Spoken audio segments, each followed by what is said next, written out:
The sun rises over the plains of Magadha, casting golden light across Nalanda Mahavihara, a beacon of learning in the 7th century.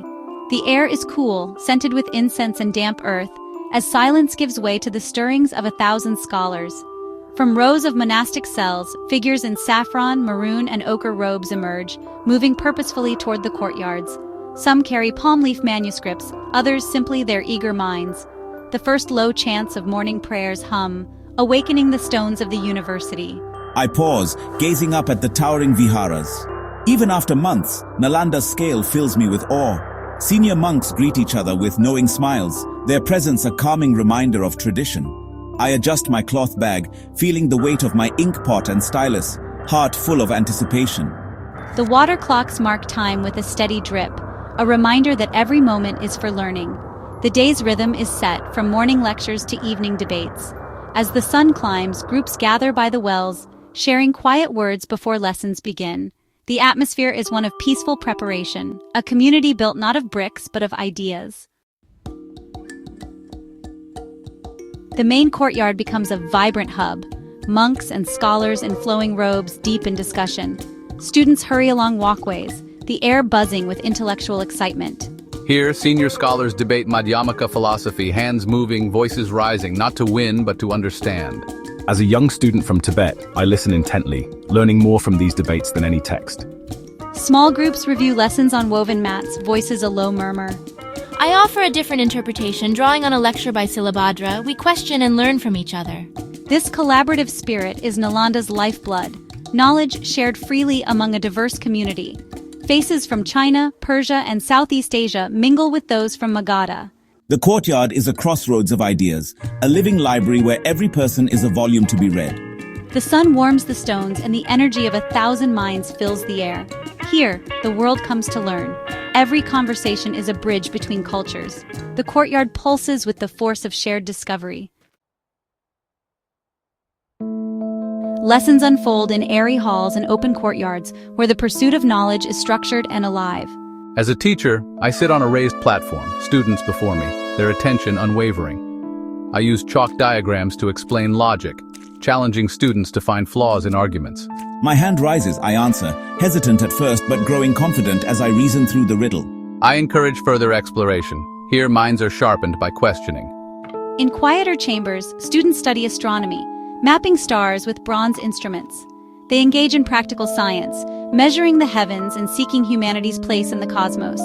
The libraries, Dharma Gunj, the Mountain of Truth, house countless manuscripts. Students copy texts, building personal libraries, each character a link in a centuries-old chain of wisdom. The scent of old palm leaves fills the air. Every scroll is handled with reverence. Knowledge is preserved, one careful stroke at a time. Nalanda's halls echo with the pursuit of truth. Beyond formal lessons, the gardens under ancient Bodhi trees host the most profound learning.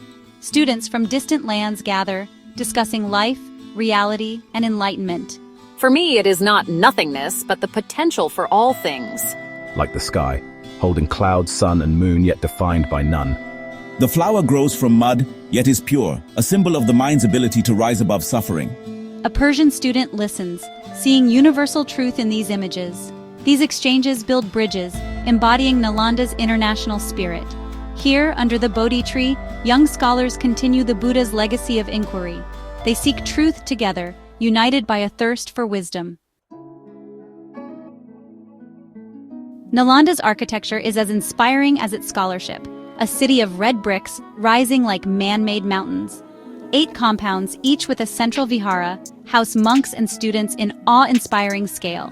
The great stupas, especially the Great Stupa, tower above, adorned with stucco figures from Buddhist teachings. Pilgrims and students circumambulate, spinning prayer wheels and chanting mantras, spiritual anchors for the quest for liberation.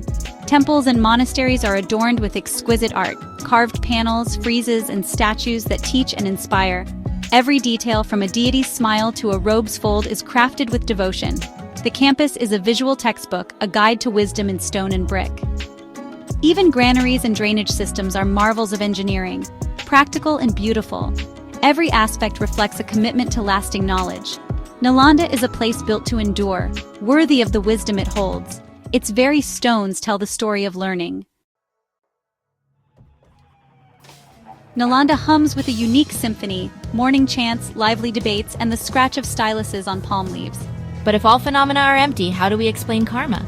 The classroom is alive with questions, the teacher's voice guiding students through complex ideas. Wisdom is inscribed word by word.